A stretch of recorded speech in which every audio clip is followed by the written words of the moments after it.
The federal government unveils big spending on infrastructure ahead of next week's budget, but warns of a cost blowout in the National Disability Insurance Scheme. Australia under pressure from the leaders of both Japan and Israel. And Rolls Royce goes electric. It's Thursday, the 20th of October, 2022. Welcome to Fear and Greed, Australia's most popular business podcast. I'm Michael Thompson, and good morning, Sean Aylmer. Good morning, Michael. On special day in the Thompson household today, it's our 10th wedding anniversary today. I was just reminded of that. Oh, congratulations. Thank you. When I said the 20th of October 2022, and I thought, 10 years ago. Wow. Getting ready for the wedding. And you know what I did this week? I went out and had a bit of a dig through and pulled out kind of some of the wedding memorabilia. Not quite like royal wedding. We didn't have like plates made up or anything. But you know how you'll often save like the newspaper and stuff from the day? Yes, from the day. And you want it to be like a really kind of good story, like momentous, yes. Something exciting and something that you'd be happy to show people. The front page of the newspaper was zookeeper crushed by elephant. And I Googled it, and she went on to make a full recovery and continues to work at the zoo. Good. I'm like, that's really not the kind of thing that you can frame as saying, yes, this was the 20th of October, 2012. Now, look, I've got to say, I did know it was your anniversary. Well, I knew it was about now, because you have told the story that when you got married, yourself and Sian made the deal with each other that on your 10-year anniversary, you'd go somewhere very special, Tahiti, I believe. You then had 2 kids, and I think you went to Melbourne last weekend. Wasn't that how it worked out? That's right. Yep. Yeah. A week in Tahiti compared to a one night away domestic flights only. But you know what? As we have discussed 3 times now this week, we saw Harry Potter, and that was a pretty good kind of. It's not a bad compromise. But anyway, I've talked about myself a lot so far, but just wanted to say happy anniversary, Sian. You are a very, very patient woman. All right. We have plenty of other things to discuss today, Sean. You've got an interesting chat today with Bruce Bilson, who would be well known to a lot of people as the former federal minister for small business. He is now the Small Business and Family Enterprise Ombudsman. I reckon when he was in politics, I have never seen someone more passionate about his portfolio. So it makes perfect sense that this is the job he is now in. Yes, he's a lovely fella, and he truly believes in small business as the engine of the economy. And we talk about that and about what the government needs to do to encourage small business, where small business is within the economy at the moment. Just a great chat. And Bruce is a lovely fella and very, very knowledgeable on the subject, shall we say. Yeah, no, it's a really good chat. It's coming up a little bit later on. The main story this morning, Sean, is actually kind of linked in a way because it is about federal politics and things are really heating up in Canberra ahead of the budget update next week. The Prime Minister has been out announcing some big spending plans while there are some real concerns about the blowout in costs for the NDIS. Yes, so let's start with the spending. The Albanese government has agreed to help fund 80% of the Marinus Link project across Bass Strait as part of a wider $6 billion package of loans and equity for Victoria's renewables, offshore wind and transmission link projects. The $2.5 billion in concessional loans for the Marinus Link will ensure it's built. That's what Energy Minister Chris Bowen said, while Prime Minister Anthony Albanese said the $6 billion in clean energy deals signed yesterday would drive economic growth and lower carbon emissions. It's the first part of the government's $20 billion rewiring the nation plan, which was, of course, part of the May election campaign. Mr Albanese said it was a historic day for Victoria and the country. It will allow Tasmania to get 200% renewable. What's that mean? Well, it's already at 100%. Anything more than that, it can export to the mainland. The reduction in carbon emissions from the increase in renewables as a result of Marinus would be the equivalent of 140 million tonnes of carbon coming out of the atmosphere by 2050, or taking 1 million cars off the road. And all of this came the day, Sean, after it was revealed that the cost of the National Disability Insurance Scheme will blow out by $9 billion over the next 4 years, putting further pressure on the budget. Yes, it's a massive number. The policy is less than 10 years old, but it's one of the top 5 costs in the budget. Its annual cost will surpass $50 billion by the 2025-26 financial year.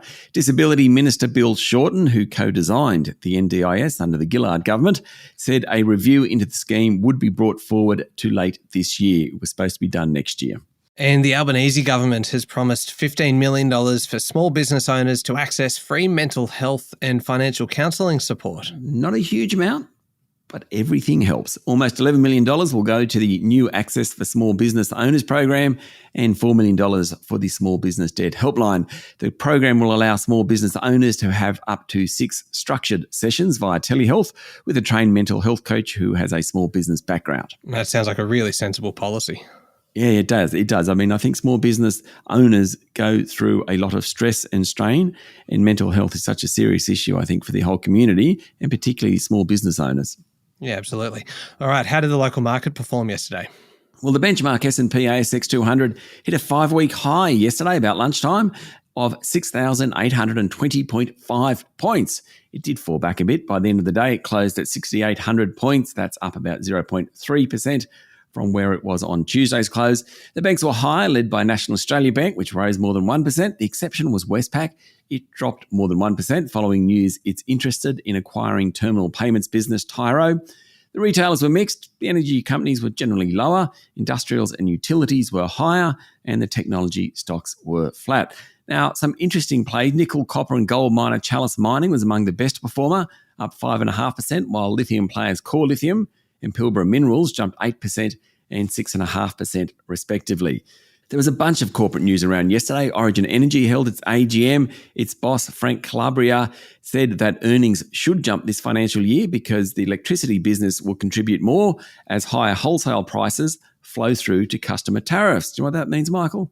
Yes, we're going to pay more for electricity, but we probably already knew that. Fund manager Perpetual did well. Pendle was another one, another fund manager that did well. Its share price was up 6%. But another fund manager, Magellan, was put on ratings watch by research house Morningstar. Its share price fell down 3%. Medibank went into a trading halt, reportedly related to a cyber incident. It's been talking about it for a few days. It said it didn't think customer information was compromised. Not sure on that one, though. Australia's biggest health insurer, Medibank, went into a trading halt yesterday. Then last evening, it came out and said a group is now demanding a ransom for information hackers say they took from the company's servers during a cyber attack last week. There'll be much more on this one. Worst on the day was cloud computing group Megaport after releasing its September quarter update. It dropped more than 20%. And finally, it's not on the ASX, but it's worth a mention. Do you eat Guzman y Gomez? Yes, love it. Right. So the Mexican fast food chain has been valued at $1.5 billion. We know that because Aware Super took a massive stake in it. So there you go. $1.5 billion. That is a lot of burritos. That is huge. What else do they sell, Sean? I have had a burrito from there. I can honestly say that. And they've had tacos as well, Michael. There we go. I may have been trying to bait you into your unusual pronunciation of the word taco. Yes. But I was unsuccessful. So I'll try and trap you another time. Please carry on. Oh, no, that's about it, really. I mean, just briefly in economic news, the total number of dwellings being built across the country fell nearly 3% during the June quarter. According to the Bureau of Statistics, that's down about 29% from a year earlier, though a year ago the sector was being supported by generous government subsidies. Anyway, big day in markets all in all. Yeah, sure was. I'm just still blown away by the burritos. That is huge. What about international markets? Well, much of the news over the past 48 hours hasn't caused too many waves, and that's kind of unusual. That's news in itself. In fact, for the past 2 weeks, the S&P 500 has been broadly range trading. There was good news out of Europe. Gas prices have tumbled to their lowest level in 4 months after strong flows into storage facilities and forecasts of a milder winter. The European benchmark gas price is now about 60% lower than what it was back in August. Oil prices also fell back amid reports that the Biden administration is planning to release up to 15 million barrels from the US Strategic Petroleum Reserve, and the Aussie dollar is a touch stronger. Go the dollar, fetching just above 63 US cents. All right, we'll be back in a moment with the rest of the day's business news.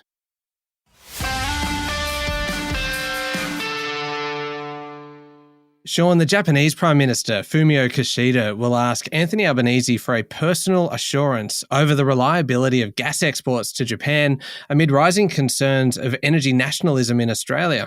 Mr. Kishida and Mr. Albanese will meet in Perth on Saturday during a very quick whistle-stop visit by the Japanese leader. The two will also significantly upgrade the security relationship between the two countries. Now, according to the Financial Review, that upgrade will pave the way for greater intelligence sharing, military cooperation, and other unprecedented measures.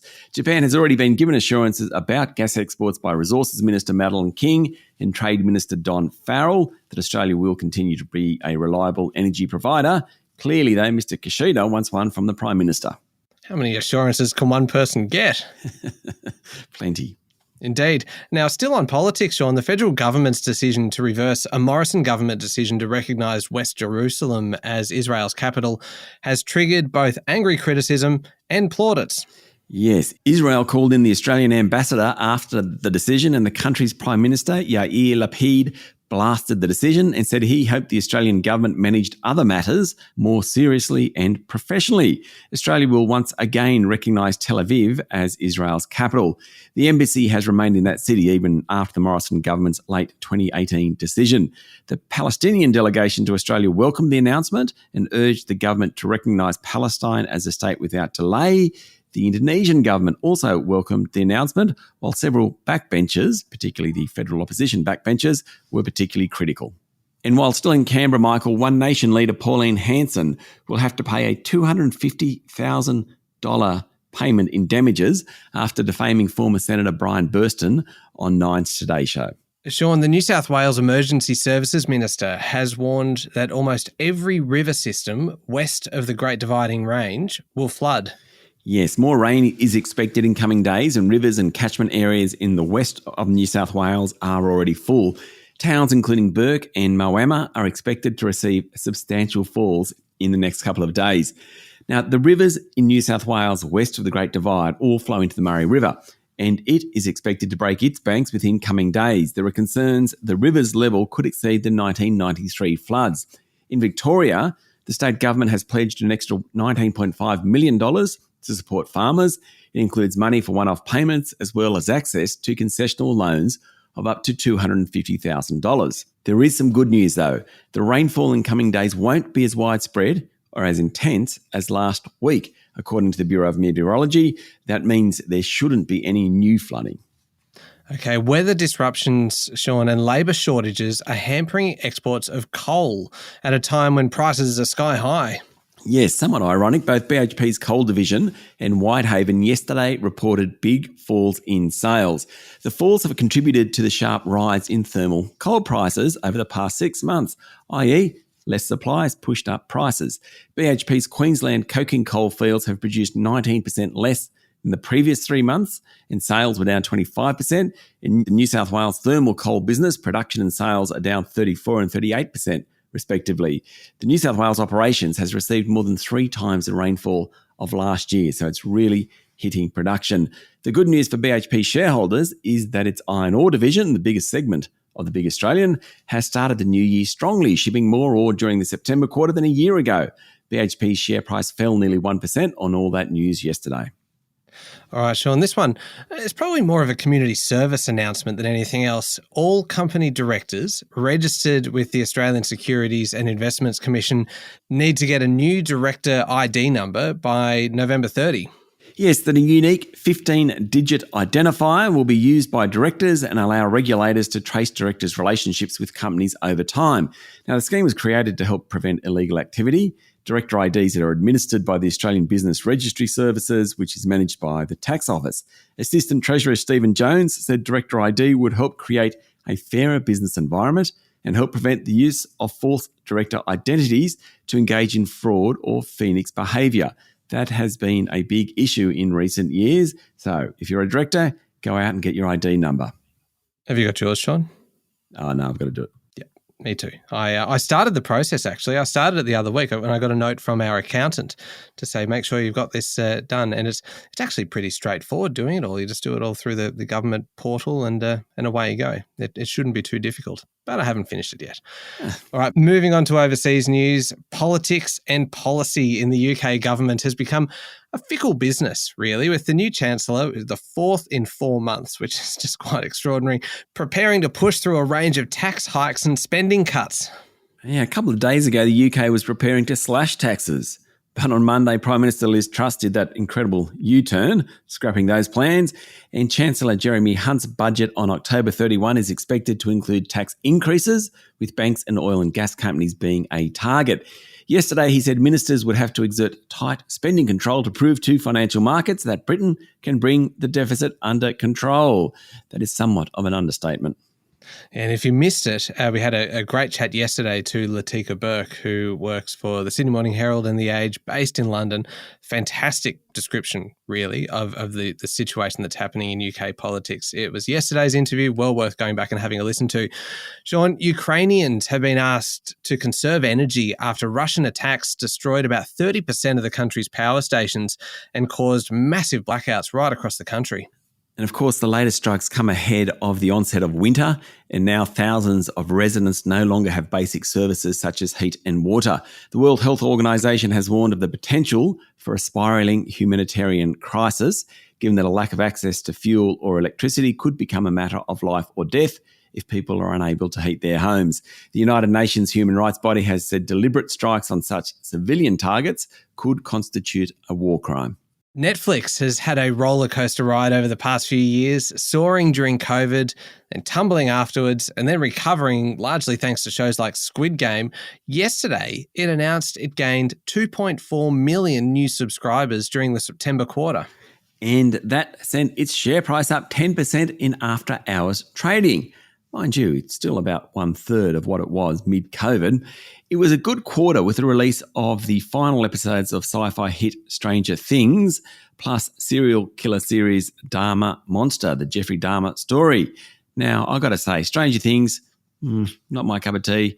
Jeffrey Dahmer, too scary for me. But that show actually became one of Netflix's most watched series of all time. In fact, Netflix now has 223 million subscribers around the world. Huge numbers. They are huge numbers, Sean. Absolutely. And we mentioned this one at the top of the show. Perhaps the most prestigious name in the automobile world, Rolls Royce, is getting ready to launch its first electric car next year. I don't know why. I had never kind of factored in Rolls Royce producing an electric model. It makes sense. Well, you can buy one for somewhere between $250,000 and £500,000. So what's that, $1 million Aussie? Oh, so maybe it'll get two. Well, Rolls-Royce has said it will ditch combustion engines by 2030 to comply with regulations and changing customer demand. 2030 is only 8 years away. It's not far at all. Now, Chief Executive of Rolls-Royce, Torsten Müller-Otvus, said his vehicles weren't considered a means of transport, more of a pleasure. He said Rolls-Royce now had the youngest customers out of its owner, BMW's, different brands. Sales are up 50% over the past 6 months, and apparently a Rolls-Royce owner has, on average, 7 cars. There you go. Of course, because you can drive 7 cars at once, can't you? The most extraordinary thing you just said there was that Rolls-Royce now has the youngest customers out of all the brands owned by BMW. Yeah, quite phenomenal, that. That goes completely against what you would expect and kind of the image, I think, of Rolls-Royce. That is amazing. When you think of the Mini, for example, you would think that the Mini would have a younger group than Rolls-Royce, but no, apparently Rolls-Royce does. Oh, there you go. All right, up next is the Fear and Greed Daily Interview, and your guest today, Sean, as we mentioned earlier, is Bruce Bilson. Yes, the former Minister for Small Business and now Small Business Ombudsman provides us with a health check of how the small business sector is going and really what it needs from government. Great chat. Yeah, it really is. It's coming up next in the Fear and Greed playlist on your podcast platform or at fearandgreed.com.au. Thank you, Sean. Thank you, Michael. It's Thursday, the 20th of October, 2022. Remember to hit follow and don't forget to check out our new podcast, How Do They Afford That?, featuring Canna Campbell, the founder of Sugar Mama TV, all about making your money work a little bit harder for you. New episode out yesterday, all about investing for your kids. It is a good one. I'm Michael Thompson, and that was Fear and Greed. Have a great day.